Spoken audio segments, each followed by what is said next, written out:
Voilà, je pense que c'est bon, là. C'est l'air de se calmer. Ouais. Quand c'est pas les cigales, ben oui, quand il y a du vent, les cigales s'arrêtent. Ah, c'est pour ça, c'est l'interrupteur. La flottée. Ah oui. Les cigales qui prennent. Notre époque est celle du libéralisme triomphant, du capitalisme mondialisé et de la victoire sans équivoque des bourgeois sur les prolétaires de tout pays. C'est que la lutte des classes dont parlait Marx semble définitivement posée comme le principe des relations humaines, faite de conflits entre groupes sociaux aux intérêts divergents. Conflits entre les patrons et les salariés, entre les actionnaires et les travailleurs, entre les gouvernants et les gouvernés. D'une manière générale, l'époque moderne, marquée par les révolutions de tout type, est l'histoire d'un conflit permanent entre les détenteurs du pouvoir et ceux sur qui il s'exerce. Comment, enfin, apporter un point d'honneur à ces conflits pour pouvoir construire un avenir paisible ? Le droit naturel constitue-t-il une échappatoire solide et une voie viable pour demain ? Ce sont là des questions que nous tâcherons d'éclaircir avec Yves Thillard, qui nous reçoit aujourd'hui en Provence.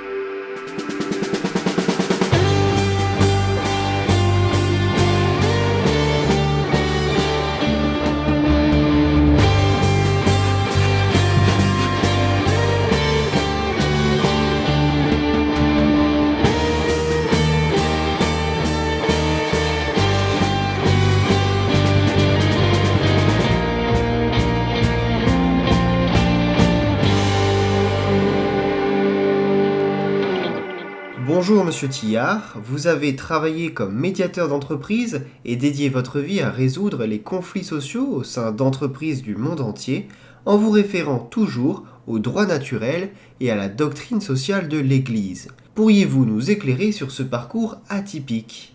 Atypique, oui, c'est clair. Bon, par un concours de circonstances heureux. Premièrement, de n'avoir jamais affaire de curriculum vitae.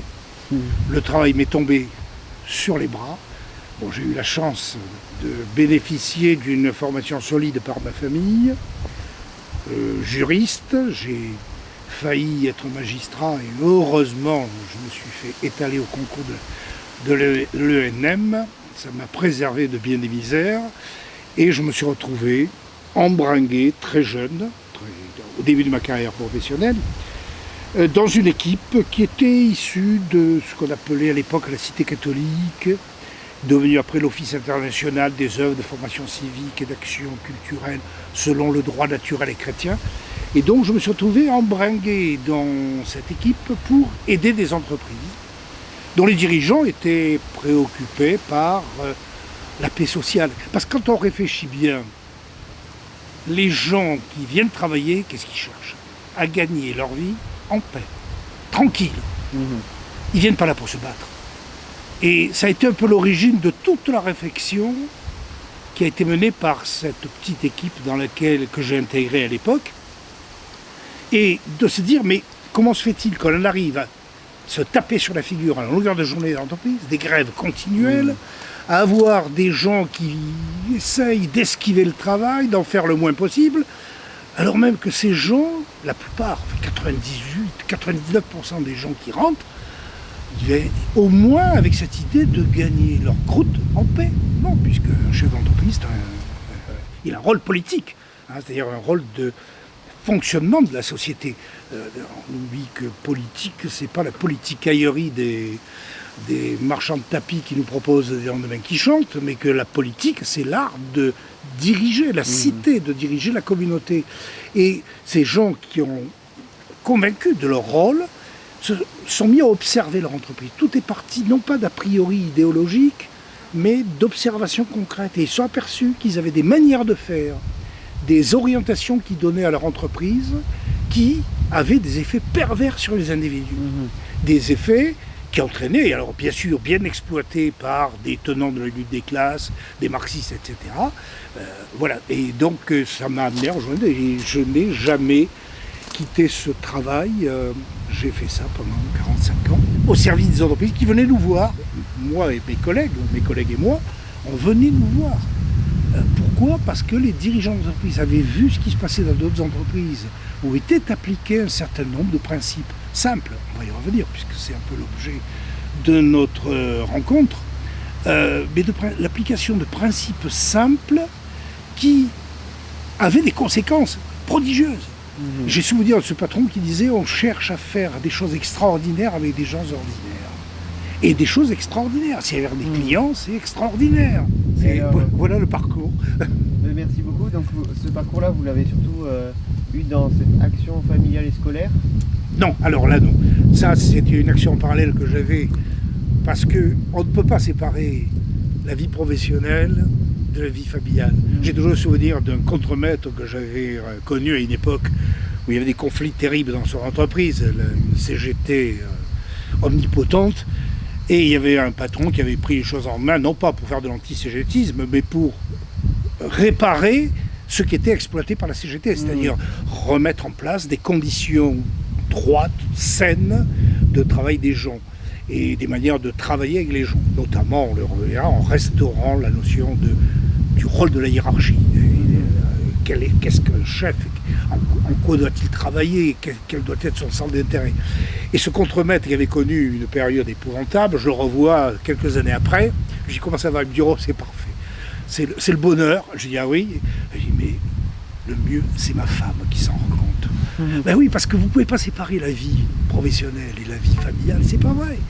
Et donc je me suis beaucoup intéressé à l'action familiale et scolaire, alors qui elle est orientée plus particulièrement sur la famille et la scolarité, et depuis que je n'œuvre plus dans les entreprises, je me suis consacré à l'action familiale et scolaire. D'accord. Voilà. Très bien.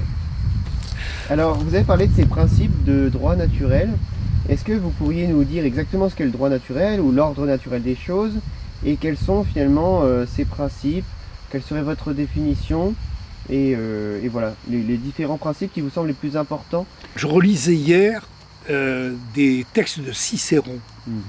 Cicéron qui expliquait ce que c'était que la loi naturelle, en reprenant d'ailleurs l'Antigone de Sophocle.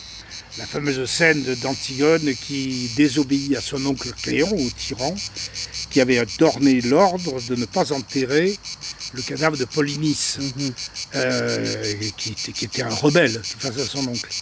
Et ayant été arrêté par la gendarmerie de Créon, Créon qui lui pose la question, il dit « Mais ne savais-tu pas l'édit que j'avais pris ?» Et elle de lui répondre « Peut-être que tu as pris un édit, mais au-dessus des tiens, il y a des lois qui sont intangibles. » Et ainsi Cicéron, dans toutes ses œuvres, c'est extraordinaire, j'ai recensé une dizaine d'œuvres dans lesquelles Cicéron revient sans... Et Cicéron, c'était, je le rappelle, quand même dans les années 50 avant Jésus-Christ, donc il n'était pas influencé par le judéo-christianisme.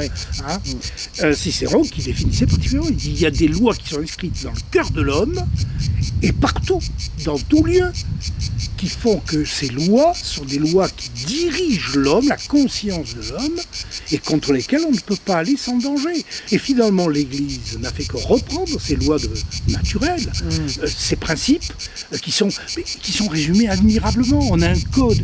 J'ai souvenir de ce chef d'entreprise américain, donc que je n'ai pas connu, mais il a écrit un livre remarquable, et je le cite toujours, c'est Robert Townsend, c'est lui qui a redressé Avis, le loueur de voitures. Avis était sur le point de crever dans les années 70, et Robert Townsend a été invité à reprendre la direction. Et il a commis un petit livre, plein d'humour, qui s'appelle Up to the Organization, au-delà de l'organisation, et qui en français est paru chez Le Cherche Midi, qui est paru sous le titre Au-delà du management. C'est un petit livre que je recommande de lire à tout le monde, parce que c'est un livre qui est plein d'humour. On voit très bien le chef d'entreprise se prendre au sérieux. Et il a pris notamment sous forme de dictionnaire, avec des thèmes, et il prend les différents thèmes, alors service du personnel, foutez-le dehors, ça sert à rien, c'est de ce style-là. Et puis il arrive à charte d'entreprise. C'est la grande mode, on fait des chartes, des déclarations, laissez tomber tout ça. Bon, si vous en faut absolument un et qu'on vous tanne là-dessus, prenez les 10 commandements. Vous prenez les 10 commandements, c'est quoi?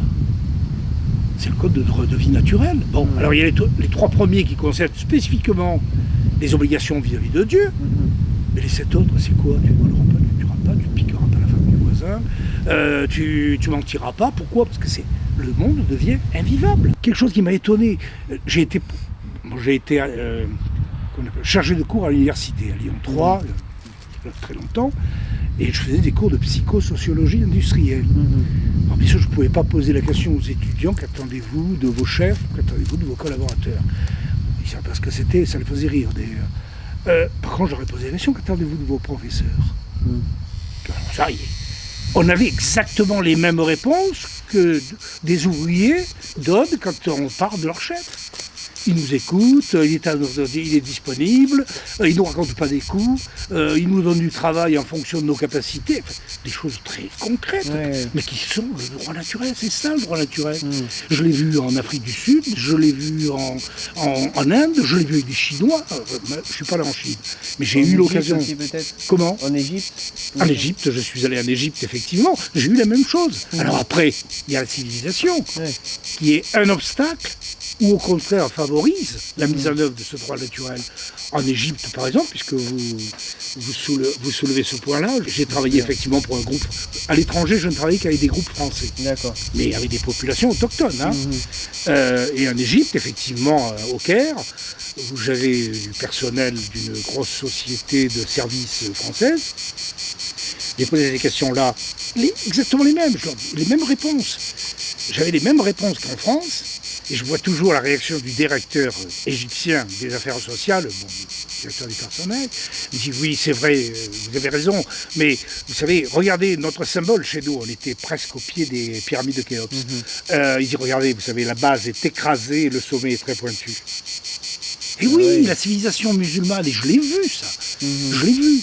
Pendant le temps où j'y étais, où j'attendais, où j'observais, parce que j'aime bien mettre mon nez, je me définis souvent comme le concierge d'entreprise, et j'observais comment ça se passait. Je voyais des gens que j'avais vus en réunion, des cadres, des agents de maîtrise, qui se comportaient comme des gardes-chiourmes avec le personnel.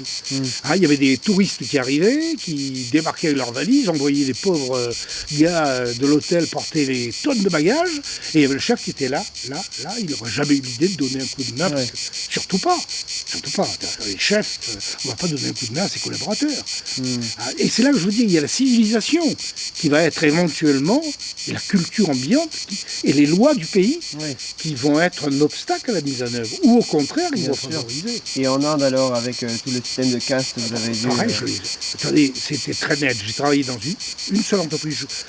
Je ne connais pas l'Inde, je suis allé travailler avec une entreprise franco-indienne. C'était une joint venture entre Indiens et Français. Une entreprise qui est leader mondial en France et qui, pour développer, travaillant pour l'industrie automobile, s'est développée en Inde sous forme de joint venture. C'était extraordinaire. J'avais affaire au président français pendant mes réunions de travail et au président indien. Je vous assure de ce que je vais vous raconter, je ne raconte pas d'histoire.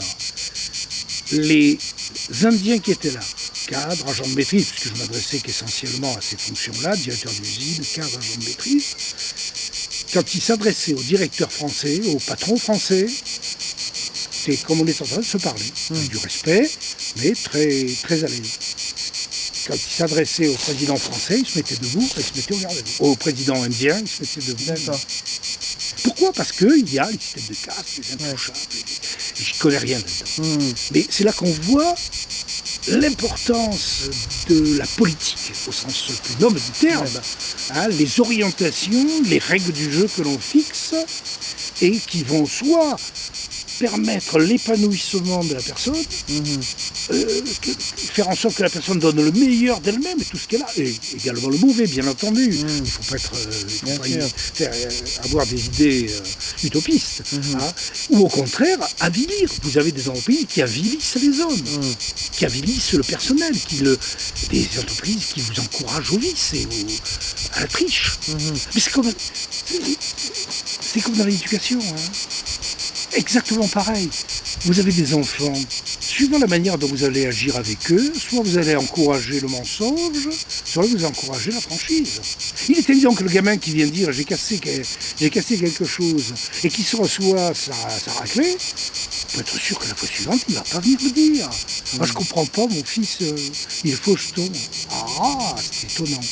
Alors, on peut avoir des tempéraments faux jetons. Et justement, comment faire pour les encourager à ne pas avoir peur, etc. Mais on a exactement la même chose au travail. Quand vous voyez dans des entreprises des gens qui sont payés uniquement sur la quantité ou la qualité du produit, et c'est dramatique.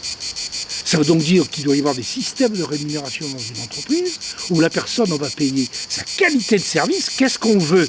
Et c'est là que le dirigeant a un rôle à jouer. On veut que les gens remontent les problèmes, que les gens remontent leurs difficultés, que les gens donnent des coups de main aux copains, que les gens transmettent leur savoir, que les gens... Donc c'est ça qu'on doit payer. Alors bien sûr, en vue d'une qualité, mais on l'aura la qualité. Si le gars, il donne tout ça, derrière, on va avoir la qualité. Il va donner un maximum.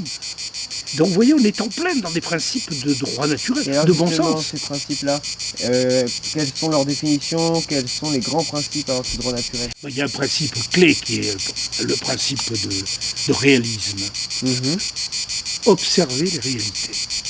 Tous les grands chefs que j'ai connus dans les entreprises, c'était des grands chefs qui étaient observateurs du terrain et qui passaient beaucoup de temps sur le terrain avec leurs gens. Et je parlais de ce chef d'entreprise avec qui j'ai travaillé, qui assistait, il tenait à être à toutes les réunions de travail que je faisais avec son encadrement. En France et dans tous les pays européens, ils étaient implantés une entreprise de services informatiques. Un type de haut niveau intellectuel, un type remarquable. Et il avait pigé ça pour l'entreprise, pour faire fructifier son entreprise, hein, et avec ce côté humanitaire. Et il venait aux réunions, puisque moi, toutes mes réunions, c'était en présence de la direction. On ne dit rien dans le dos des dirigeants. C'est eux qui veulent ça d'ailleurs. Donc c'est indispensable. La hiérarchie, ça existe. On respecte la hiérarchie. Et si le patron n'est pas d'accord, je m'en vais. D'accord. Et donc, il en était à sa 200e réunion. De 2 jours, chaque fois c'était des réunions de 2 jours. Et un jour je dis Jacques, vous pouvez vous abstenir de venir, vous connaissez la chanson. Il me dit non, détrompez-vous, non, la chanson je la connais, oui, mais je découvre toujours les choses nouvelles, et puis vous n'imaginez pas. En étant sur le terrain, écoutez les gars, je résous des problèmes que là-haut dans nos moquettes, c'est un groupe de 3000 personnes, là-haut dans nos moquettes on se pose, alors que la question ne se pose pas sur le terrain. Et on a des réponses sur le terrain, dans l'écouter des gens, à des questions qui pour nous n'étaient pas des questions, et en fait étaient des problèmes réels pour les gens. Et donc ce premier principe de réalisme, de passer du temps, il y avait un homme remarquable pour ça que j'ai connu, qui était François Michelin, François, oui, puisque Édouard est mort prématurément, mais François Michelin était un homme qui passait son temps à y faire les usines. À Clermont-Ferrand. Oui, alors clairement, mais il y a quand même 130 000 salariés dans le monde, avec 150 usines. Oui, d'accord. Il passait son temps avec les gens. Pourquoi? Pour renifler. Alors l'inspiration d'un François Michelin, elle était profondément ancrée dans le droit naturel et dans la doctrine politique de l'Église, la politique en matière politique et sociale. Donc c'est un premier principe sur réalisme. Un patron qui est dans ses moquettes et qui ne sort pas de ses bureaux, c'est pas possible. Et je revérifiais ça avec un officier supérieur. C'est pareil pour un officier qui n'est pas sur le terrain avec ses gars. Et quand vous regardez nos grands chefs et les fauches comme lui, ils allaient sur le terrain. Ils ne restaient pas dans leur moquette. Et c'est toujours une aspiration d'ailleurs des hommes du rang d'avoir leur chef auprès d'eux. Et la fierté. La fierté. J'ai souvenir d'une entreprise qui était dans la région, il y a très longtemps, j'étais impressionné, parce que là j'avais 26 ans, 27 ans, et je rencontrais des présidents directeurs généraux avec mes collègues qui étaient plus âgés que moi et qui me formaient. Et j'ai toujours le souvenir où on avait un président directeur général d'un groupe, c'était dans les années post-68. Alors, la gauche n'était pas encore arrivée au pouvoir, donc la CGT était encore toute puissante, et ce président directeur général, que je ne nommerai pas, il fumait des cigares, on fumait à l'époque, il avait des cigares comme ça. Et il arrivait dans ses réunions avec sa boîte de cigares, et il faisait circuler, non pas pendant la réunion, mais au restaurant, il faisait circuler pour j'ai vu des gars qui fumaient pas, mais ils prenaient le cigare du président. Et je suis sûr que 30 ans après, les petits-enfants, ils ont trouvé ça dans l'héritage. Il y avait cette fierté de revoir. Et puis on a un grand qui s'intéresse à nous. on n'est pas des moins que rien. C'est quelque chose de... Ah, donc il y a ce réalisme. Allez, je passe au deuxième point. Le deuxième point, c'est veiller à respecter le domaine de responsabilité de chacun. Chacun d'entre nous a son domaine de responsabilité, plus ou moins grand, qui établit justement la hiérarchie d'objectifs de l'entreprise, la hiérarchie de responsabilité. Comme la famille, au-dessus il y a la commune, etc., etc. Il y a une hiérarchie naturelle, et le respect, ça veut dire respecter à chaque niveau le pouvoir de ces entités. Il y a une image qu'on a beaucoup diffusée dans les entreprises qui était l'image du clou et du marteau. Il est évident que quelqu'un qui va enfoncer un clou dans une planche, il va prendre quelqu'un de bon sens, qui n'a pas fait l'ENA, c'est évident. Il va prendre la solution la plus simple, le clou d'une main, le marteau de l'autre, et il va taper sur le clou.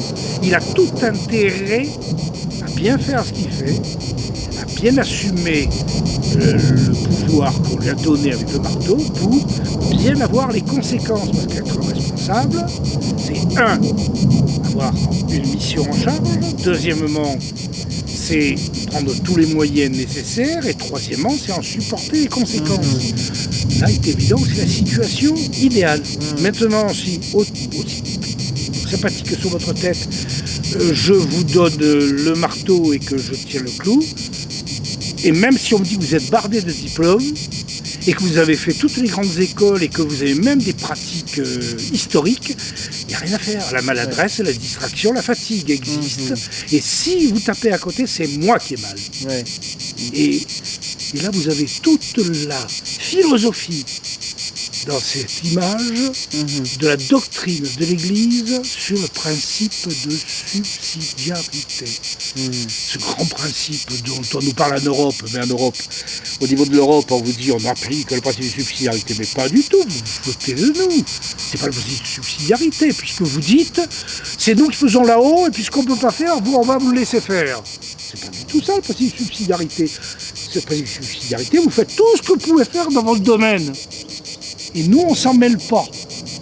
Par contre, si vous avez un problème, vous tirez la sonnette d'alarme. On est là pour vous aider. On est là pour vous former. On n'est pas là pour prendre votre place. Alors que l'Europe, ils font tout à notre place. Et pas vous dire les détritus, les saletés, c'est pas vous. Voilà le principe de subsidiarité. Et ça s'applique à merveille dans une entreprise. À merveille. C'est pas facile, hein. C'est pas facile, être attentif à respecter le domaine de responsabilité de chacun. On change l'aspirateur au service de nettoyage. Qui est-ce qui utilise l'aspirateur au jour le jour? C'est Madame Irma. Et bien Madame Irma, dites donc, on veut changer l'aspirateur, là, il donne des signes de faiblesse, là, qu'est-ce que vous voyez? Là, on a telle possibilité, il y a le fournisseur qui nous propose ça, il nous propose ça, il nous propose ça. Vous faites l'essai, Madame Irma? Vous choisissez? Madame Irma, elle a le sourire, elle a la banane.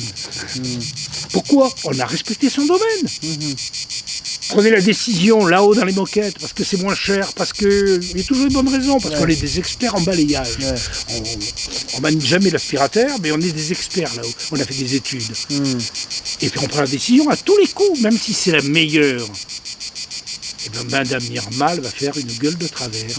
Et le moindre problème, elle vous dira, c'est normal, avec les saletés qu'on achète là-haut, c'est que même ses fautes personnelles, elle va les faire passer. Ouais, bien sûr. Mais c'est humain. Et ce principe de subsidiarité s'applique de la même manière dans la famille. Dès qu'on peut faire aux enfants des choses, on leur fait faire. Alors bien sûr, il y a des risques. La vaisselle, oui, mettre la vaisselle dans la vaisselle, on peut casser des assiettes. Alors peut-être qu'il faut lui en donner qu'une à la fois au lieu de lui donner la pile, c'est clair. Mais c'est pareil, et puis c'est pas facile. On le voit dans la famille. Je le vois parfois, la grand-mère, elle hésite à les laisser, il risque de casser le verre.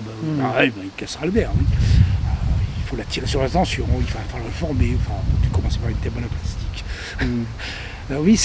Ce principe du ne pas dissocier pouvoir et responsabilité. Un chef d'équipe, il est patron de son équipe, il doit rendre compte de ce qui se passe dans son équipe et il est astreint à un résultat. On lui fout la paix dans son... C'est foutre la paix, le principe de subsidiarité.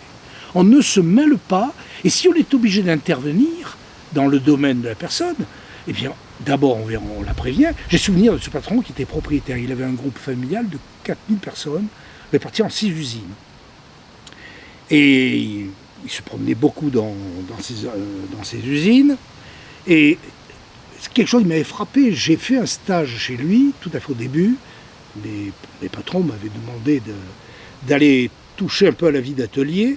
Et donc, dans une usine qui était à Colombes, en région parisienne, j'ai donc passé quelques mois en tant qu'ouvrier dans l'usine pour fabriquer des composants électroniques. Il y a quelque chose qui m'avait sidéré, c'était de voir cet homme, propriétaire de son affaire. Il était directeur général, son frère était président. Il était directeur général. Il rentrait, on le voyait arriver, M. Pierre arrivait, M. Pierre, un peu plus loin, on le voyait mettre le nez à la porte de l'atelier.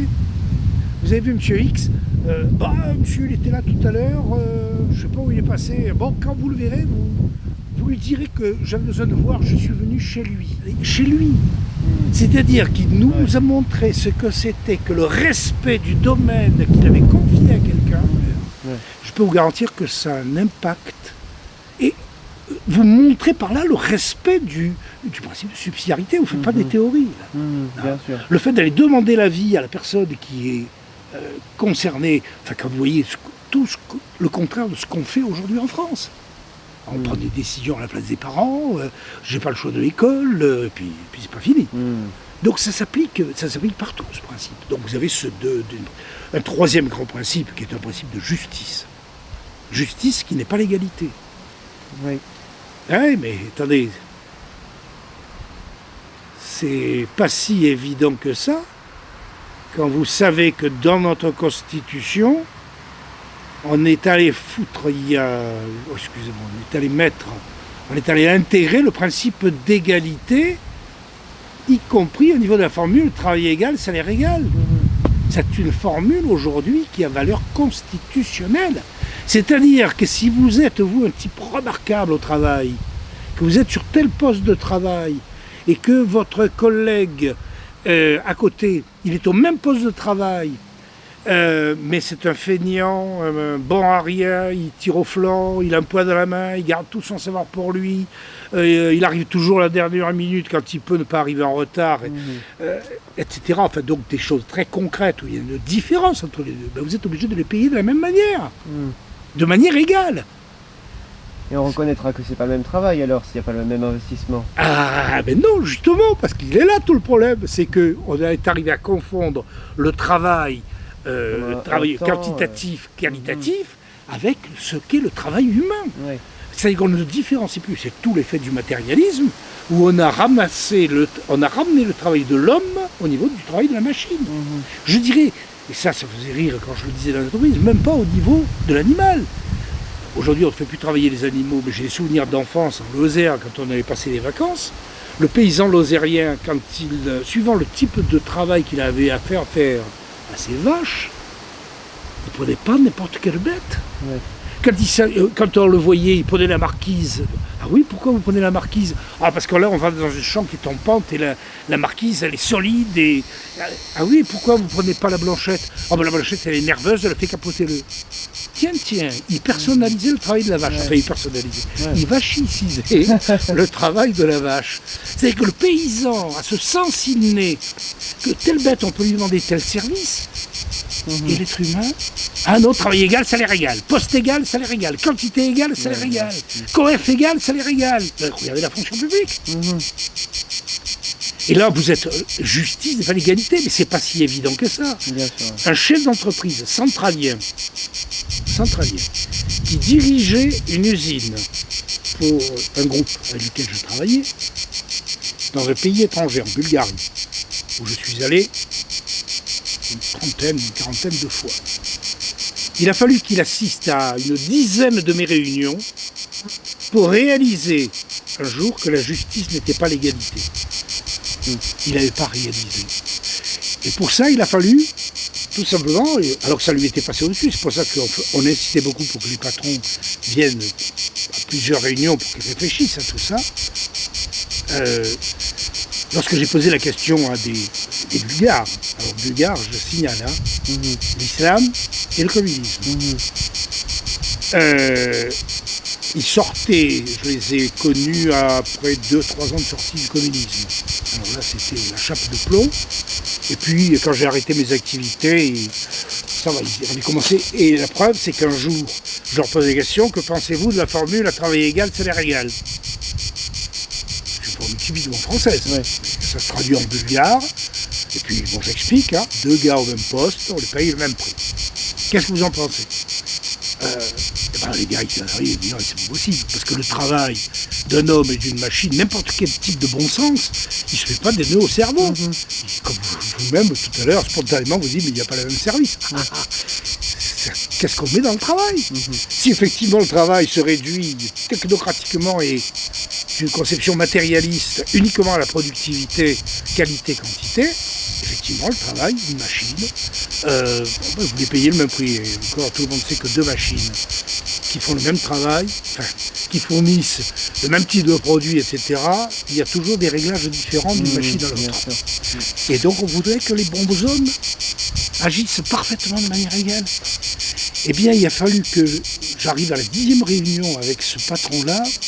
Il y a un contremaître. Quand je dis, alors, vous voyez une différence si je donne à Arthur, si Arthur qui est un bon gars, il rend service, par des exemples concrets, le bon gars ça ne veut pas dire grand-chose. Mais il donne son savoir, il s'occupe du nouveau venu, il est régulier dans ses horaires, il appelle à l'aide quand il a un problème, il vient de dire quand il a fait une bêtise, etc. Et puis l'autre à côté, Tartevel, qui refuse de rendre service, qui a toujours un mauvais esprit, qui se garde son savoir pour lui. Bon, bref. Et vous remarquerez des choses très concrètes. Hein, c'est pas des concepts, c'est des idées très concrètes. Et à la fin du mois, vous donnez la même chose aux deux. Vous appelez ça comment? Alors, très souvent, on me disait injustice. Oui, pourtant, c'est égal. Et là, une des dernières fois que je suis allé, il y a un participant dans l'usine de Bulgarie qui m'a dit « Le communisme !» Je trouvais ça extraordinaire parce que c'était la première fois que je l'entendais. Ils n'en parlaient jamais. Hein. C'était le sujet tabou. Hein. Ils étaient sortis du système et ils n'osaient pas, d'autant qu'ils préfèrent le communisme à l'islam. Hein. Ils le disent. Hein. Si ça doit revenir, ils préfèrent le communisme. Hein. Bon, excusez-moi, c'est une parenthèse. Non, mais c'est très intéressant. Je ne sais pas si je réponds à des questions. Mais... Et bien sûr, vous avez mentionné donc, plusieurs principes d'autorité, donc, de responsabilité, de subsidiarité, de justice. Oui. Et donc, il y a aussi une articulation que je voulais voir entre le principe de responsabilité et de subsidiarité. C'est donc que finalement, au sujet de la responsabilité, il y a forcément, nécessairement, une reddition des comptes. Bien sûr. J'en reviens aux 3 caractéristiques de... Quand on nous dit vous êtes tous responsables, ça ne veut rien dire. Enfin, c'est un langage de politicard. Hein, ça ne veut rien dire du tout. Je ne me sens pas du tout responsable de ce qui se passe au gouvernement. Absolument pas. Hein, je ne suis pas responsable de la faim en Indonésie ou aux Philippines. Non, absolument pas. Par contre, je suis responsable de mes enfants, je suis responsable de mon activité professionnelle. C'est-à-dire que j'ai la charge. J'aime bien l'expression anglaise, donc je ne suis pas très anglophile. Mais j'aime bien l'expression to be in charge. Ça montre bien la responsabilité, c'est une charge. C'est pour ça qu'on ne donne pas à n'importe qui. Il faut s'assurer que la personne, et donc ça suppose le choix des personnes. Quand on voit comment on choisit parfois des gens pour des responsabilités importantes, telles que celle de chef, telles que celle de patron d'équipe, etc., c'est scandaleux. On a regardé simplement leur capacité, leur diplôme, etc. On peut avoir des gens très très compétents pour d'autres choses, mais qui ne sont absolument pas compétents pour s'occuper des hommes. Et pour mettre en œuvre les conditions qui font que les gens vont donner le meilleur d'eux-mêmes, parce que c'est le rôle d'un boss. Comme c'est le rôle des parents d'exploiter les talents du gamin, et de sorte que le gamin il donne le meilleur de lui-même. Donc cette notion de responsabilité, effectivement, c'est une charge. La deuxième, c'est effectivement de bien occuper la place, responsabilité, et de rendre des comptes. J'ai des comptes à rendre. Hein, le responsable, il est redevable, et c'est lui qu'on va voir. Les gens s'y trompent pas. Hein. Je vous disais tout à l'heure, peut-être en aparté, que dès que vous touchez les populations qui sont près du terrain, je le vois notamment dans le milieu industriel, c'est assez extraordinaire de voir comment le chef d'équipe, il sait très bien que c'est lui qu'on va venir secouer, et c'est lui qui va supporter les gars sur le terrain, et les réactions des gars sur le terrain, de ses opérateurs, et il sait ce que c'est que la responsabilité. Alors que là-haut, très souvent, dans les couches intermédiaires et dans les moquettes, on a perdu complètement le sens. Donc ce principe de responsabilité avec des comptes à rendre. Regardez nos hommes politiques. Bien sûr. Là, ils ont un art de se défiler le jour où ils ont des comptes à rendre. Je me rappelle toujours cette saleté de Cahuzac avec ce scandale. Des gars on a des photos encore de lui en train de parler pour une moralisation de la finance, etc. Et puis ce gars-là, aujourd'hui, il pérore et on le retrouve. J'ai eu des témoignages tout récents, on le retrouve dans les grands restaurants parisiens alors qu'il est relégué en Corse dans un cabinet de, je sais pas quoi, il est dentiste, je sais ce qu'il est d'ailleurs, non, il s'occupe des chirurgie esthétique. L'irresponsabilité dans le monde politique. Parce qu'on est dans la politique ahurie, le discours, le blablabla, et puis c'est tout. Ouais. Donc ce rapport avec la notion de responsabilité, pouvoir-responsabilité, c'est fondamental. Et c'est ça qui est le plus éducateur d'ailleurs. Quand vous disposez, quand vous subissez les conséquences de vos actes, il est évident que vous devenez prudent. C'est très éducateur. Très éducateur. Un gamin qui fait une bêtise et qui va devoir réparer derrière, c'est le meilleur moyen d'éviter qu'il recommence. Et bien vous retrouvez pareil au boulot.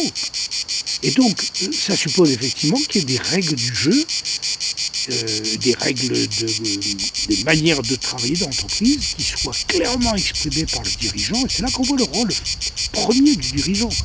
Il fixe les orientations de la maison, il fixe ce qu'on attend des gens de l'entreprise pour que les gens sachent ce qu'ils doivent donner à l'entreprise. Or, trop souvent dans l'entreprise, on embauche des gens, on leur dit ben voilà, tu as tel diplôme, mais voilà, on a besoin d'un logisticien, très bien. Mais comment il va remplir sa mission de logisticien? C'est pas neutre. Est-ce qu'il a le souci d'apporter de la valeur ajoutée aux autres? Parce qu'on vous dit très souvent, si vous reconnaissez le mérite personnel, vous allez favoriser l'individualisme. Bien sûr. Si effectivement vous ne reconnaissez que le mérite, mais c'est quoi le mérite? Vous serez méritant chez moi, si vous venez chez moi, vous serez méritant si vous donnez votre savoir aux autres. Ça favorise l'individualisme, ça? Vous serez méritant et vous serez augmenté, vous serez promu. Si quand vous faites une bêtise, vous venez me le dire. Si quand vous avez une idée, au lieu de la garder pour vous, vous venez me la donner. Me la donner à l'entreprise, me la donner à moi en tant que représentant de l'entreprise. Vous serez méritant si, quand vous avez une bonne occasion d'aider un copain, vous prenez l'initiative d'aller l'aider. Ça favorise l'individualisme. Qu'est-ce que vous appelez mérite? C'est le drame de tous ces groupes, tous les groupes qui ont le CAC 40, etc., dans lesquels on parle de mérite, déclaration, on fait des chartes de qualité, des chartes de comportement. Et dans le concret, il n'y a rien. D'accord. Donc en fait, finalement, l'autorité, parce qu'on pourrait se dire, avec ce que vous avez dit, avec le principe de subsidiarité, de responsabilité, déchargé de tout un tas de choses que souvent on voit les autorités politiques s'occuper justement d'édicter les règles de fabrication d'un fromage, etc., alors que ça n'a aucun sens. Finalement, l'autorité, donc son rôle, ça va être de diriger l'action de l'ensemble, d'édicter les règles qui permettent de vivre ensemble et de respecter justement ce principe de justice, de rendre à chacun selon dont il a besoin. La meilleure image qu'on ait, image simple, qui est souvent prise, c'est le chef d'orchestre. Oui. Un vrai chef d'orchestre, il ne connaît pas forcément tous les instruments. Il connaît toutes les possibilités qu'ont les instruments. Il connaît la musique. Ça veut pas dire qu'il soit capable de prendre l'instrument et de jouer. Très souvent, il y a des chefs d'orchestre qui ne connaissent aucun instrument. Par contre, ils connaissent les capacités de l'instrument et surtout les capacités de l'instrumentiste. Et à partir de là, il va faire donner le maximum. Et son rôle, c'est de faire converger tout ça, de sorte que ce ne soit pas trop cacophonique. À moins que ce soit de l'art contemporain, mais alors là, j'en parlerai pas. On est dans un autre domaine, hein, où il s'agit de faire le couac le plus épouvantable pour que ce soit vu comme de l'art par les bobos du Festival d'Avignon, par exemple, ou d'Aix-en-Provence. Et cette idée que vous mettiez en avant, de la part de l'autorité supérieure, qui est de laisser à chacun jouer sa partie dans son domaine, ça ne veut pas dire qu'on ne contrôle pas et qu'on ne surveille pas. Et surtout qu'on n'encourage pas les gens à remonter quand il y a un problème. Ah mais très souvent on parle de la délégation, on dit la délégation c'est très dur. Oui, c'est pas facile parce qu'il faut faire confiance à la personne. Mais si déjà vous fixez bien les règles de la délégation, et notamment cette règle fondamentale, j'ai confiance en toi, et c'est pour ça que je te confie ce poste, avoir confiance, ça veut dire avoir foi. Je crois en toi. Et pourquoi je crois en toi? Parce que je sais qu'il y a des capacités, mais je sais qu'il y a des faiblesses aussi. Mais je sais que quand tu as des faiblesses, tu vas venir me voir et tu vas venir alerter. Et c'est pas moi qui réglerai ton problème parce que je suis incompétent. Mais on va trouver ce qu'il faut pour t'aider. Ouais, et on se rend compte que le rôle de l'autorité est là-dedans. C'est l'autorité des pères et mères de famille aussi. Hein, c'est l'autorité vis-à-vis des enfants pour les faire grandir. De l'éducation. Hein. Et on retrouve la notion d'éducation de ex-ducere, conduire la personne hors d'elle-même, faire sortir tout ce qu'il y a de la personne, exprimer le potentiel de la personne. C'est enthousiasmant. Moi j'ai vu des choses, j'ai vu des gens se transformer au travail, c'est tout l'intérêt d'ailleurs. C'est d'une fragilité épouvantable parce qu'il suffit que l'entreprise soit vendue, qu'elle change d'actionnaire, ou des fois qu'elle change de dirigeant local, pour que, en l'espace de quelques mois, tout tombe à l'eau. C'est terrible, terrible. C'est une bonne leçon d'humilité. Hein, parce que des fois, on croit qu'on a construit. Je vous avoue que là, il ne faut pas trop y songer en disant, oui, on n'est que des bons hommes. Mais c'est fragile, très très fragile. D'accord, mais justement, est-ce qu'il y a des moments où vous avez pu échouer justement à mettre en place cette doctrine dans le milieu de l'entreprise et où justement tous les acteurs de l'entreprise ne se sont pas prêtés au jeu et ça n'a pas fonctionné ou... Il y a des cas où ça n'a pas fonctionné? Non. Honnêtement, pour deux raisons. La première, c'est que nous n'avons travaillé qu'avec des entreprises dans lesquelles les dirigeants sont venus nous chercher. C'est-à-dire s'ils refusaient un certain nombre de points fondamentaux de ces vérités, parce que je suis désolé, c'est des vérités, des principes naturels. Je prends l'exemple, je ne citerai pas le nom d'entreprise, c'est une énorme entreprise française, mondiale aujourd'hui, avec laquelle on a travaillé. Ils étaient venus nous voir parce qu'ils avaient des problèmes syndicaux. Alors bien sûr, ils avaient vu les effets du travail, à savoir qu'on ne fait pas d'antisyndicalisme, mais dans la mesure où on remet les choses en ordre et qu'on a des gens à peu près à l'aise au boulot, ils n'ont pas envie de revendiquer. Ouais. Et les agitateurs, les brasseurs de shit stirrer, comme disent les Anglais, en d'autres termes les remueurs c'est pas la peine d'aller plus loin, ils sont neutralisés. Ouais. Il n'y a rien d'antisyndicalisme là-dedans. D'ailleurs, je vous dirai un petit texte très court qui qualifiait notre travail, vu par l'humanité. À partir du moment où des chefs d'entreprise venaient nous voir, on avait cette position très confortable de dire mais attendez monsieur, on est là dans des points fondamentaux, et je pense à ce groupe dans lequel le président mondial français, connu, de gauche, disait urbi et torbi pendant qu'on travaillait chez lui, il nous avait fait venir, il disait que pour lui, quelqu'un qui ne gagne pas 2 fois le SMIC, l'équivalent de 2 fois le SMIC, il doit toucher pour le même poste le même salaire. Et il faisait de la justice sociale, ce monsieur. C'est-à-dire que, je ne sais pas, le SMIC est à 600 €. Quelqu'un qui touche, même s'il est jusqu'à 1200 €, vous n'avez pas le droit de le payer autrement que plus ou moins, qu'il fasse bien son boulot, qu'il le fasse mal, ce que je disais, travail égal, poste égal, salaire égal. Vous allez le voir, lui, monsieur. Continuez comme ça et nous, on vous lâche. Et c'est ce qu'on a fait un jour.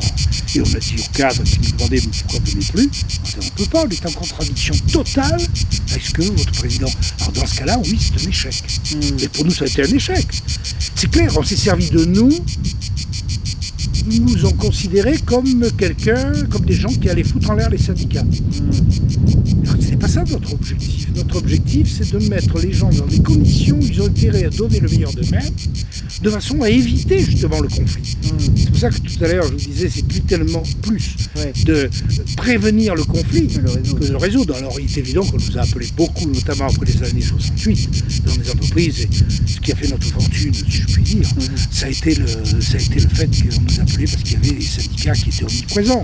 Mais ça a terminé très vite, parce que dès qu'ils voyaient que ça se calmait, que le syndicalisme était revenu à des... ils repartaient dans leurs âneries technocratiques, etc.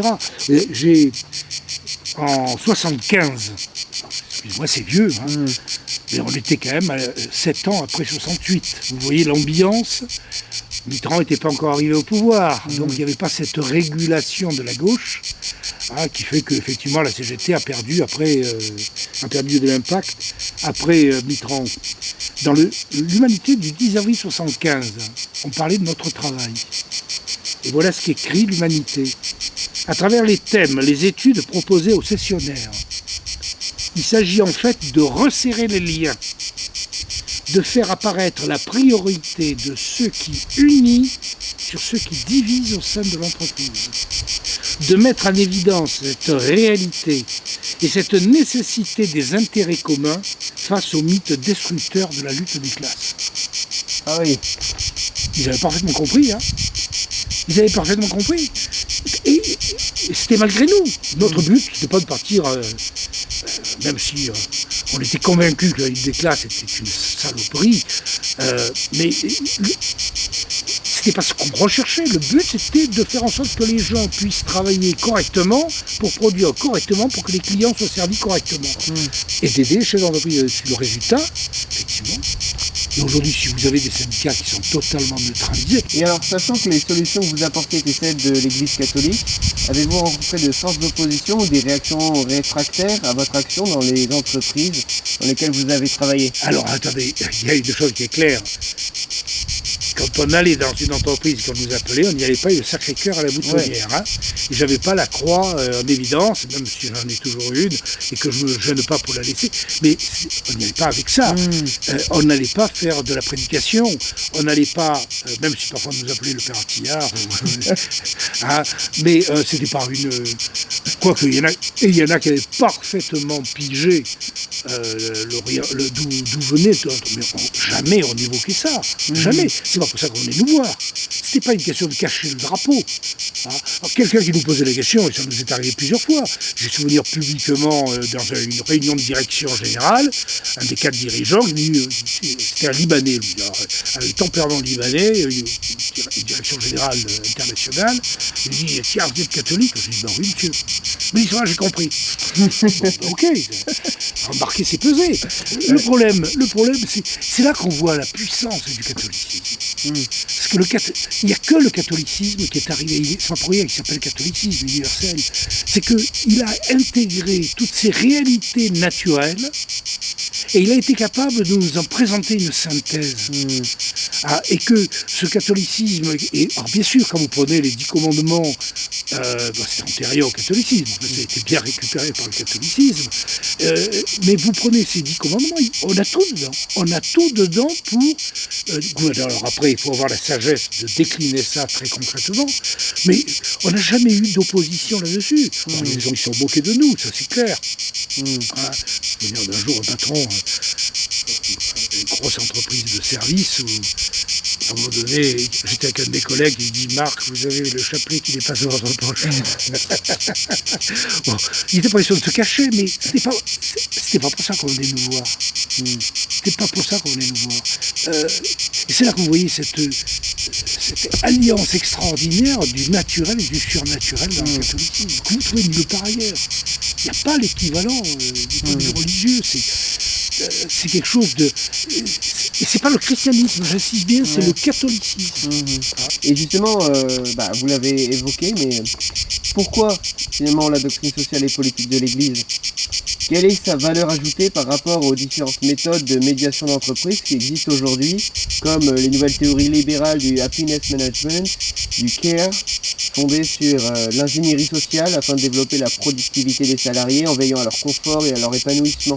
Bien par rapport à des théories socialistes comme celle justement du marxisme, de l'anarchie, etc. Là, on est dans, vous l'avez dit, le domaine de l'idéologie. Le côté admirable, non pas de ce que je vous ai dit, ce que j'ai voulu exprimer, je ne suis pas en train de dire que c'était admirable, mais justement de ce que nous propose l'Église, c'est que ce réalisme catholique, qui consiste à prendre chaque élément du puzzle de notre constitution humaine, de nos faiblesses humaines, et de nous montrer l'image, elle nous montre une image, et combien de fois on nous a donné, c'est des gens eux-mêmes, ils nous disent finalement, vous avez reconstitué une image à coup de puzzle. C'est moi qui ai inventé cette image. Hein, c'est des gens qui nous ont dit, et c'était extraordinaire, parce que en 2 jours, des gens qui réalisaient que on avait repris des images qu'ils avaient, on leur a montré comment ces images s'emboîtaient, ces éléments s'emboîtaient les uns dans les autres. Or, les autres, c'est des choses, tout ça, c'est des théories a priori. Et quand vous prenez toutes ces théories du management, motivation, d'ailleurs, il faut voir, en permanence, c'est des modes qui passent et dont on se désintéresse. Ouais. Il y a du bon dedans, il y a des choses excellentes dedans, il n'est pas question de condamner en bloc. Si tout était mauvais, il est évident que ça ne passerait pas. Hein, mais quand je disais à ma chère mère, je lui disais, mais maman, c'est bien, ça, il y a du bien dedans. Hein. Je disais, oui, dans toute poubelle, il y a quelque chose à récupérer. Hein. Et je crois qu'on est dans ce cas-là, avec tous ces systèmes. Il y a des bonnes choses, et on s'y est intéressé. Je pense à, notamment, Isaac Getz, sa théorie. Il a réuni des amphithéâtres de 1000 personnes. Il s'est fait un argent fou avec ça. Des conférences auprès de dirigeants, l'entreprise libératrice. L'entreprise Freedom Corporate, je ne sais plus exactement. Bon, et il vit en France. Bon, j'ai rencontré plusieurs fois. Il est passionnant. Mais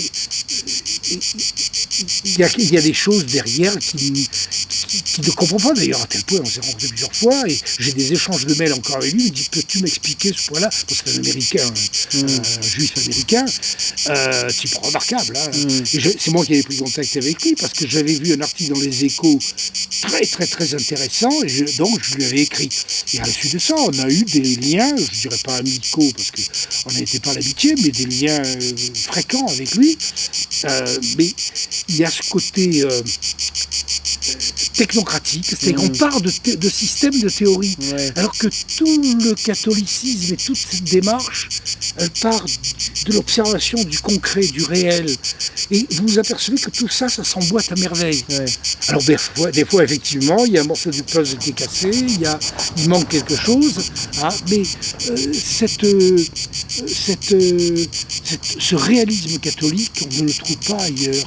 Et toutes ces théories, on s'y intéresse parce que bien, on nous a tellement posé des questions dessus, on était obligé j'en ai plein ma bibliothèque, quoique au bout d'un moment j'ai arrêté de le lire, mais parce que vous y trouvez des choses effectivement intéressantes, et des choses d'ailleurs sur lesquelles ça nous a permis d'insister. Je pense en particulier toutes les structures. Vous apercevez, vous n'êtes pas dans le domaine de l'entreprise, il y a un gros problème dans les entreprises, ce qu'on appelle la structure matricielle. Alors moi, jusqu'à ce que je fréquente un peu plus près des gens intelligents, pour moi, une matrice, il y avait une entrée. Mais non, il y a des matrices maintenant, c'est des matrices à plusieurs entrées.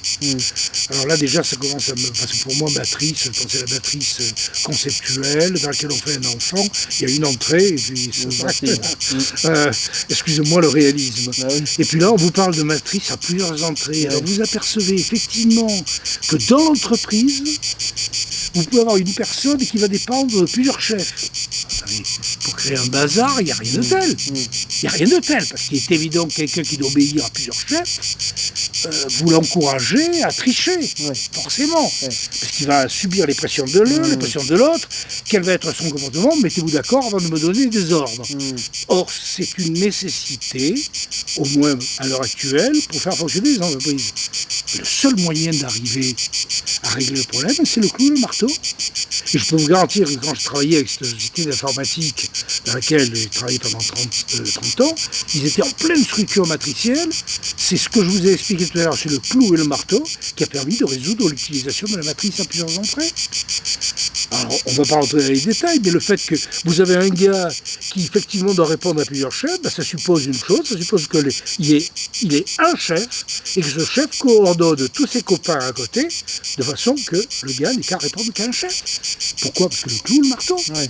Autrement, ce que là, vous le mettez dans une situation épouvantable, il va recevoir des coups de tous les côtés. Et du coup, on n'arrive pas à obtenir les résultats que l'on cherche à obtenir. Vous voyez, et toutes ces théories, c'est là le piège de tous ces systèmes qui nous sont proposés, qu'il faut avancer les choses, hein, il faut le reconnaître, hein, c'est pas...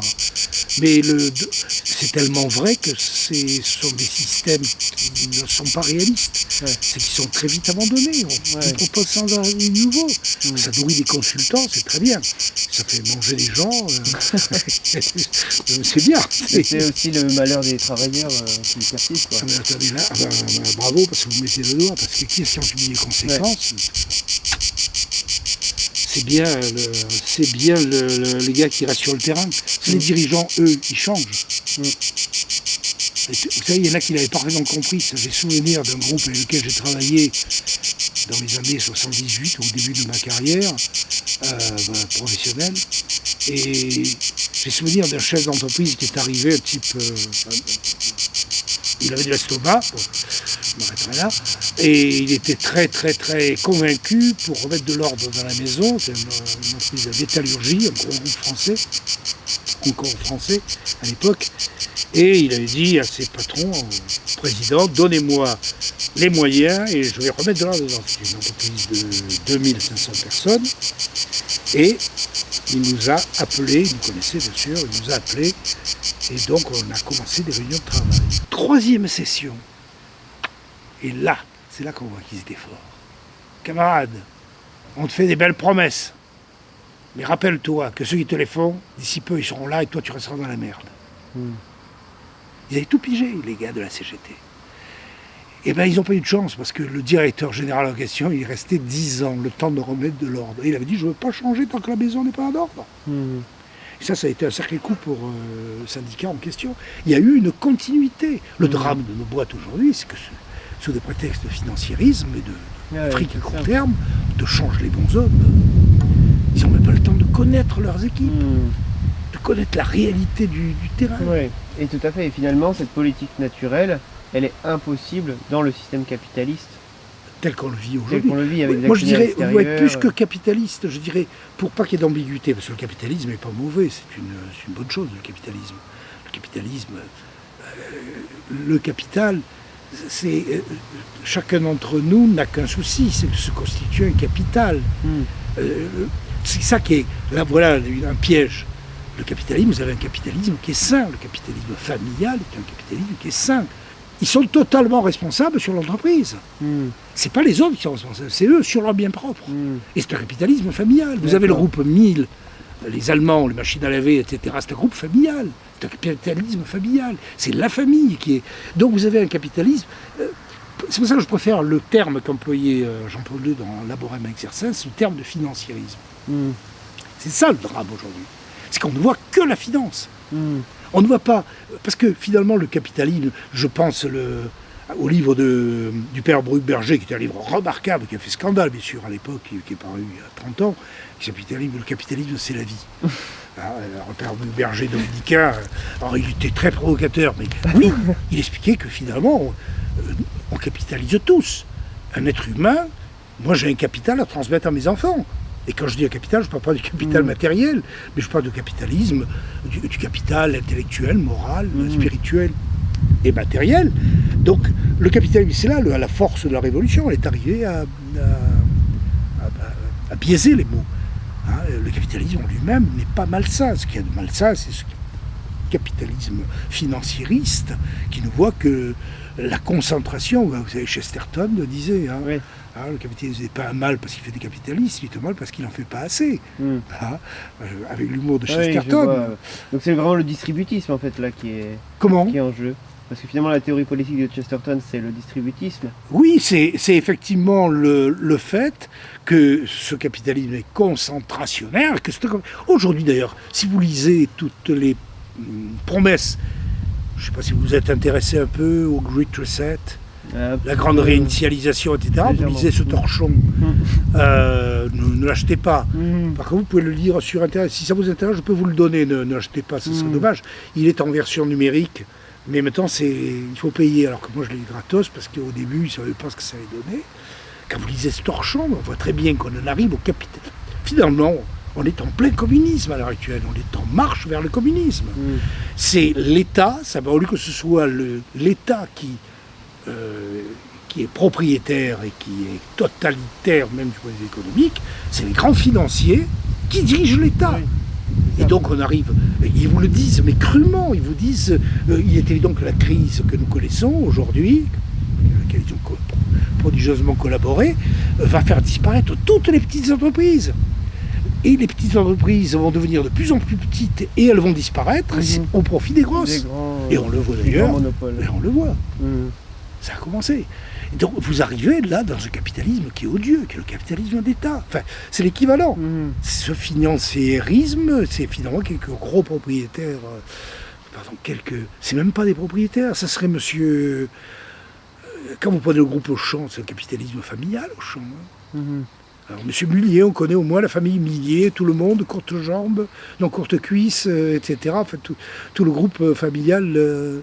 Là, c'est... Mais ce que je veux dire, c'est que finalement le capitalisme est très peu conciliable dans toute chose, mais est très peu conciliable avec la doctrine sociale de l'Église, parce que déjà finalement l'Église revient, en tout cas récupère Aristote. Aristote critique la crématistique, donc qui est justement de viser l'enrichissement en vue de l'enrichissement. Et finalement, ce qui s'est fait avec le libéralisme, c'est justement ce capitalisme certainement dévoyé qui vise l'enrichissement en vue de l'enrichissement, le profit. Seulement sur la matière du capital. C'est inconciliable. L'Église ne peut pas, d'ailleurs, dans la doctrine, on en a quand même des écrits, notamment vous avez Rerum Novarum qui est très clair là-dessus. Vous allez dire, oui, mais ça date de 1891, 93, je n'en peux plus. Attendez, donc c'est dépassé. Non, c'est pas dépassé, on est dans le domaine des principes. C'est qu'effectivement, ce capitalisme-là, il n'a rien à voir avec le catholicisme. Et c'était conciliable. On est en dehors du bon sens le plus élémentaire, du réalisme le plus élémentaire. Mais ça marche, c'est ça qui est terrible. Mais dans le domaine de l'entreprise, oui, donc je suis d'accord avec vous. Alors dans ce cas-là, ce capitalisme-là, il est... Mais autrement, vous voyez, c'est pour ça que je réagissais. Ce capitalisme, il y a un capitalisme qui est sain. À partir du moment où ce n'est pas de l'enrichissement pour l'enrichissement, ce capitalisme qui permet de rendre service aux autres. Oui, c'est ça. C'est que finalement, l'enrichissement, il est en vue du bien commun. Et bien sûr. Et non pas en vue de... Bien sûr, exactement. Alors que là, on est détourné. On voit très bien l'objectif de ce capitalisme. C'est plus le bien commun, c'est le bien de quelques-uns qui prétendent représenter le bien commun puisqu'ils ont été élus. Oui, c'est ça. Ils ont été élus, c'est le bien commun. On en arrive du coup finalement à une des dernières questions. Est-ce qu'un changement de régime politique serait profitable à la société dans le domaine du travail? Et si le Royaume de France devait être restauré, comment imagineriez-vous que les entreprises puissent se structurer dans une société organique fondée sur le droit naturel et dont le régime serait respectueux? Oh là là. Grosse question. Et non, là, pour terminer... Bon, je peux faire preuve de réalisme cru. Sûr. Oui. Ma pensée personnelle, regarde tout ce que je vois aujourd'hui, tout azimut, aussi bien du monde professionnel que j'ai quitté il y a peu de temps, avec qui je suis encore un peu en relation.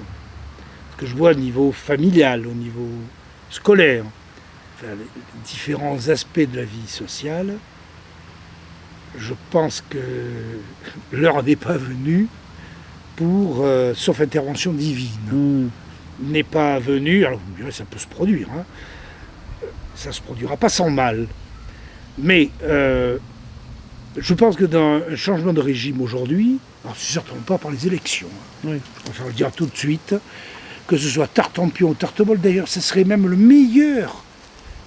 meilleure des personnes qu'on aurait, avec j'ai toujours le souvenir, on a eu quand même des exemples dans l'histoire, et je ne parle pas forcément de la France, mais je pense à des gars, à des personnes comme Garcia Moreno, qui a été élu président de l'Équateur. Ils ont mis 3 ans pour le descendre, mais ils l'ont descendu. Et demain, et qui l'ont descendu? Ben effectivement, tous ces gens dont on parlait précédemment et qui représentent la finance, et qui ne peuvent pas supporter, effectivement, et donc cet homme-là qui a essayé de mettre en place un certain nombre de principes sur le droit naturel et chrétien, ben, il a été descendu. Et puis il y a eu le chancelier Dollfuss, en Autriche, pareil, qui avait un certain nombre de convictions, lui aussi, tiens, c'est curieux, il a été descendu. Donc demain, on aurait un personnage providentiel en France, mais qui ne serait pas forcément désigné par le bon Dieu, mais par l'électorat, je suis sûr qu'il ne ferait pas de... Oui, bien sûr. Donc, si c'est le bon Dieu qui nous l'envoie, alors là, je suis sûr qu'il aura toutes les protections nécessaires. Enfin, pour le moment, je ne le vois pas venir. Et dans les candidats qui semblent se dessiner pour les prochaines élections... Il n'y a rien de ça. Non, c'est pas de ce côté-là. Non, moi je crois personnellement effectivement à une monarchie. Ça, je crois que la solution, elle est là, c'est clair. Mais une entreprise, c'est profondément monarchique. Une entreprise, c'est monarchie et démocratie organique combinée. Pour moi, c'est-à-dire que vous avez le patron, il est seul. Enfin, il est seul avec ses conseils, le roi en ses conseils, le peuple en ses états. On fout la paix au peuple dans tout ce qui le concerne. Et le roi est là pour coordonner, pour donner les orientations, pour dire dans quel esprit il faut travailler. C'est l'exemple même de l'entreprise. Ah oui, est-ce qu'on va l'avoir, celui-là, celui qui aura compris ça? J'en sais rien. En tout cas, ça ne sera pas moi. Mais je ne sais pas si dans les princes potentiels qui pourraient prétendre à une restauration de notre pays, je ne sais pas si on en a un qui ait les idées claires là-dessus. Mais en dehors même de cette question, ma question c'était plutôt de savoir si effectivement si on changeait de régime, puisqu'on a un régime qui est très libéral et qui fait la part belle justement à toute cette caste en fait de financiers, si on change de régime pour un régime qui est respectueux du droit naturel, donc comme l'a été par exemple le Royaume de France, comment est-ce qu'on peut imaginer que finalement le travail arriverait à se structurer, puisque ça veut dire que l'État n'édicte plus les lois dans le domaine du travail, etc. Oui, le moins possible. Le moins possible. Et l'exemple, pour moi, le meilleur exemple, c'est l'exemple de Saint-Louis. Un Saint-Louis arrive au pouvoir. Bon, je ne parlerai pas de tout le travail qu'a pu faire Saint-Louis, mais dans le domaine du travail, puisque c'est le domaine qui nous intéresse, le domaine de l'activité professionnelle. Saint-Louis, apanage du prince, s'appelait à rendre la justice. C'est une telle complexité, le droit en France à l'époque, de par le fait que chaque profession, chaque corporation avait ses lois. C'était eux qui faisaient leurs lois. Et Saint-Louis, qui devait rendre justice à ces sujets, il était un peu gêné, puisqu'il ne connaissait pas les coutumes, les usages, les lois, entre guillemets, qui gouvernaient la profession. Qu'est-ce qu'il a fait, Saint-Louis? Il a mis en œuvre le principe de subsidiarité. Il a demandé au prévôt des marchands de Paris, homme qualifié, bon, il était maire en plus, c'était un peu l'équivalent du maire, le prévôt. C'était l'âne d'Hidalgo de l'époque.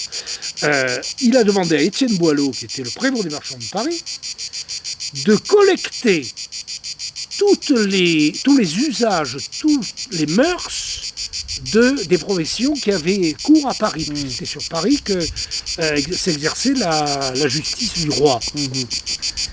Et il a rédigé un livre qui s'appelle le livre des métiers de Paris. Et on l'a aujourd'hui. Et Saint-Louis se servait de ça pour rendre la justice en fonction de ce qu'on lui avait donné comme règle.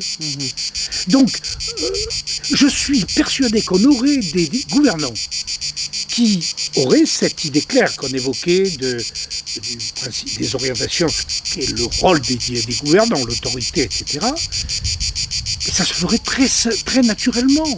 La mise en place, d'abord parce que les entreprises y sont prêtes.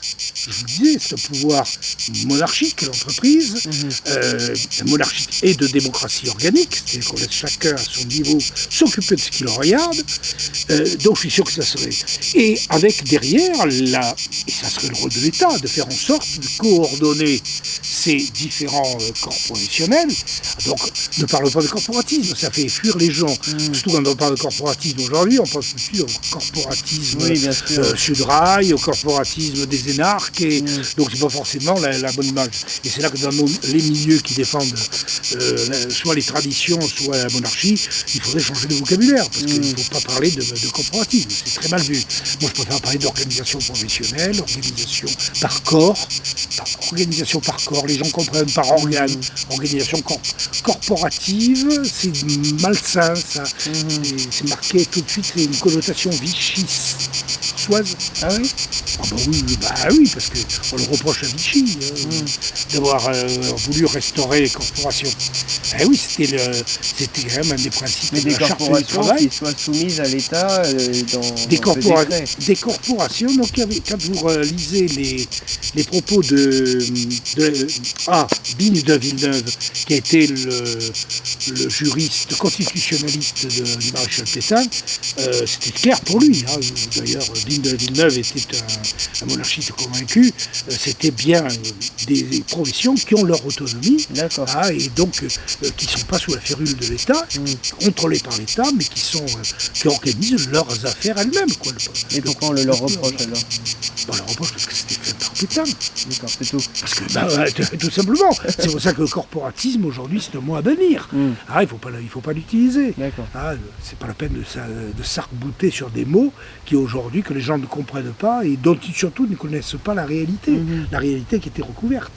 Si je leur raconte l'histoire de... Et je l'ai vu dans les entreprises, quand je racontais l'histoire de Saint-Louis, les gens, ils trouvaient ça magnifique.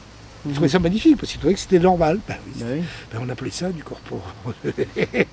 corporations. Mais après, il n'y avait pas que des corporations sous l'Ancien Régime, parce qu'il y avait toutes les organisations libres, etc. Oui, puis il y avait toutes les organisations d'assistance mutuelle, religieuses, qui étaient liées à ça aussi. Quand vous regardez le droit du travail de l'époque, je suis juriste de formation, j'ai fait une spécialité de droit du travail, je suis heureux, je m'en suis jamais servi de tout ça, parce que le droit, si on peut éviter de s'en servir, c'est pas plus mal.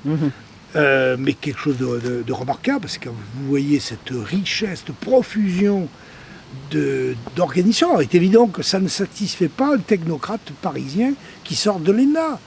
Cette profusion d'institutions qui émanaient du peuple et qui faisaient suivant les besoins qu'ils avaient dans leur profession, ça n'allait pas, c'était pas réglé au carreau, c'était pas technocratique. C'était pas technocratique. Et le résultat, c'est qu'on avait des gens qui se sentaient à l'aise dans leur boulot. Je repense à la chanson « Si le roi savait », le bonheur que nous avons laisserait le palais, se ferait compagnon. C'est extraordinaire parce que ça montre que c'était des chansons de l'époque. Donc, ça veut dire quoi? Chacun. Alors, il n'y avait pas la jalousie qui en. Alors, il ne faut pas idéaliser non plus. Mais vous aviez des institutions qui favorisaient effectivement. Alors après, vous aviez le tordu comme on en a toujours. Sauf qu'aujourd'hui, on les a multipliés, les tordus. Les jaloux, on les a multipliés. Et puis on se compare, et puis... Donc c'est pour ça qu'aujourd'hui, je pense que ce serait faisable, mais à mon avis, c'est... Oui, c'est pas demain la veille, et puis il faut un changement radical de... Mais je disais tout à l'heure, pour moi, c'est la cupédothérapie, c'est tout. C'est une bonne recette. Mon père me disait ça, quand coup de pied aux fesses. Oui, c'était une remarque qu'il faisait. Il disait, c'est comme les... Vous mettez des suppositoires, ça vous dégonfle les amygdales. Un coup de pied aux fesses, ça remet les idées en place. C'est toujours au même niveau. Et je crois qu'on a besoin de ça, c'est tout. Aujourd'hui, je crois qu'on est arrivé à un stade où, c'est le coup de pied aux fesses qui nous manque. Je pense que beaucoup de gens partagent ce constat. Je le pense. Et ils en ont peur. Et ils pensent qu'en se cramponnant à ce qu'on leur dit, ils vont éviter ça. Alors que justement, je pense que le fait de se cramponner comme ils le font, les conséquences risquent d'être pires. J'en suis convaincu, intimement convaincu. Et le sourire et la bonne humeur, parce que, oui, ça nous arrivera. Mm. Effectivement, mais on en revient à la question du chef. Ouais, c'est ça. Le choix du chef. Le choix du chef. Et alors justement, quels conseils donneriez-vous aux chefs d'entreprise qui pourraient nous écouter et aux salariés? Oh, là, vous me posez une question, une colle. Je peux pas donner conseil comme ça. Comme ça, Non, Selon- le conseil, si. Je reviens un peu au démarrage de notre rencontre. Première chose, aller sur le terrain. Allez voir les gens, allez les écouter, allez voir les vrais besoins qu'ils ont. Écoutez-les. Ne parlez pas, ne leur exprimez pas vos soucis, surtout gardez-les pour vous. Vous n'avez pas à faire partager vos soucis à vos collaborateurs. Mais allez écouter vos gens, allez leur poser des questions. Tiens, comment on pourrait faire ça? Comment on pourrait faire ça? Allez voir. Alors là, pareil, à un moment donné, aux États-Unis, on avait lancé la mode du management by walking around. La règle, c'était il faut se balader se balader. Soyez des patrons baladeurs. Attendez, le patron baladeur, à condition qu'il y ait quelque chose dans le chou. Ouais. S'il n'a rien dans la tête, ça sert à rien qu'il se balade. Si seulement pour montrer sa frimousse, une SAR fait pareil à Cannes. Hein. ouais. Et ça n'a aucun intérêt. Qu'est-ce qu'il a dans la tronche? Est-ce qu'il a le souci de lire les réalités qu'il rencontre? Parce que pour moi, c'est lié au réalisme, c'est l'intelligence. Quand je dis l'intelligence, c'est pas la question de diplôme, c'est pas la question de niveau d'études, c'est la capacité à lire dans les choses, intuire et gérer. Quelqu'un d'intelligent, le paysan qui sait lire dans les réalités qu'il côtoie tous les jours, il a une intelligence supérieure à l'énarque qui a jamais foutu le nez dehors de son bureau. Une intelligence, et ça suppose pour ça de se coller aux réalités, d'aller les voir de près. C'est la première chose. La deuxième chose, c'est vis-à-vis d'un dirigeant, c'est de pratiquer ça avec ses collaborateurs les plus directs. De les écouter, de leur demander leur avis. À mon avis, c'est la pire des choses aujourd'hui, c'est qu'on ne s'occupe pas des bons hommes. Là, je parlais en famille de divers problèmes au sein d'une entreprise dans laquelle travaille un membre de ma famille, mais vous apercevez que ce sont des patrons. Alors jusqu'à présent, ils étaient sur un créneau, une entreprise familiale à l'origine, un créneau remarquable sur lequel il y avait très peu de concurrence, sauf que maintenant, ils ont les Chinois qui arrivent, et sur un créneau sur lequel ils étaient très très très très en avance, et aujourd'hui, alors on vivait largement, on vivait n'importe comment, on n'avait pas de principe. Résultat des syndicats, c'est puissant, et puis pour les faire taire, on leur donne du fric. Aujourd'hui, le fric, il y en a moins, parce qu'il y a les Chinois qui arrivent, il y a la concurrence. Le résultat, c'est que on arrive à faire n'importe quoi avec les bons hommes, et puis on les écoute pas, on prend pas le temps de les écouter, on nomme n'importe qui à des postes de chef. Choix des chefs. Pour moi, c'est certainement la tâche principale d'un patron. Avoir les idées claires sur ce dont il a besoin dans l'entreprise. La première chose dont il a besoin, c'est d'avoir des patrons d'équipe, c'est pas des questions de compétences techniques, c'est pas ça d'abord. S'il a des patrons qui ont des charges d'âme, qui ont le souci des bons hommes, pas le souci au sens caritatif, on n'est pas là pour faire du social dans l'entreprise. On est là pour faire du business, pour sortir des produits de qualité. Et alors, par contre, pour sortir des produits de qualité, il faut s'occuper des gens. Mais il ne faut pas se tromper. On ne fait pas du social. C'est ce que je disais aux gens quand j'allais dans l'entreprise. Méfiez-vous si un jour votre patron dit on va faire du social. Quittez vite l'entreprise. Parce que ce n'est pas le but de l'entreprise. L'entreprise n'est pas là pour faire du social. Elle est là pour faire une bonne économie. Servir des clients. Moyennant quoi, il faut s'occuper des gens. Mais la finalité, c'est servir les clients. Ouais, bien sûr. Mettons les choses en ordre. Les choses en ordre. Et c'est un ordre qui est du bon sens. Hein. Ouais. Et c'est pas la finance d'abord. Bah oui, Moyennant quoi, si vous servez bien les clients, vous avez des personnes à l'aise, que vous servez bien des clients, donc vous avez des clients à l'aise, et bien derrière vous allez avoir des résultats plus à l'aise. Et si vous avez des mauvais résultats, il faut regarder, c'est peut-être le produit que vous avez choisi. C'est peut-être la concurrence que vous avez mal estimée. Mais commencez par travailler en interne, là où vous avez le pouvoir. Puis regardez vos... Alors que c'est pas du tout la démarche des dirigeants. Ils ont un problème. La première chose, ils vont serrer les collaborateurs. On va couper les augmentations. On va prendre ce genre de décision. Et puis alors que le problème, il est extérieur. il n'est pas, il n'est pas extérieur, il est dans la maison et qu'on n'a pas regardé. Et du coup, ça se manifeste par les résultats financiers. C'est quelque chose moi, je suis très, vous l'avez compris, je suis très terre à terre et très cutéreux. Pour moi, c'est fondamental. Ce que j'ai admiré, c'est que ces entreprises qui se donnaient cette ligne de conduite, cette politique, cette manière de faire vivre la communauté, elles avaient les résultats financiers et économiques derrière. C'est ça. Alors, bien sûr que c'est la préoccupation des dirigeants, mais quelque chose d'étonnant aussi, c'est des entreprises où le dirigeant n'emmerdait pas tout le monde avec des chiffres quotidiens. Alors qu'il y a des entreprises où on abreuve. J'ai entendu des témoignages d'entreprises, des chefs d'équipe, des petits chefs d'équipe sur le terrain, dire au patron, les chefs, on s'en fout totalement de tous les chiffres que vous nous donnez tous les mois en réunion. Donnez-nous les tendances. Nous, ce qui nous intéresse dans notre service, c'est de savoir si on s'est amélioré, si on a régressé, et on va chercher pourquoi. Par contre, les grands chiffres, le détail, c'est votre affaire, ça. Chacun ses oignons, hein, puis vous avez des comptables pour ça. Non, c'est très très curieux de voir ce bon sens dans les entreprises. Je ne sais pas si j'arrive à le faire ressentir. Si je pense, et puis ça nous permet nous aussi après de nous projeter, de retrouver du bon sens dans tous les autres domaines de nos vies, et j'espère pour tous nos auditeurs. Je l'espère pour vous. Hein. Je ne sais pas si tout ce que j'ai pu vous dire répond à vos questions. Amplement. Écoutez, bravo pour le travail que vous faites. C'était un grand plaisir. J'espère vous en tirerez le maximum. Mais j'ai pas d'inquiétude, vous n'êtes pas journaliste. Oui. Si cette vidéo vous a plu, n'hésitez pas à l'aimer et à la partager largement autour de vous. Et si vous souhaitez poursuivre l'aventure et découvrir à quoi l'avenir de la France pourrait ressembler si nous agissions avec le réalisme de la philosophie politique traditionnelle, alors n'hésitez pas à vous abonner en activant la cloche. Et pour soutenir mon travail, vous pouvez me faire un don sur ma page Tipeee. A bientôt!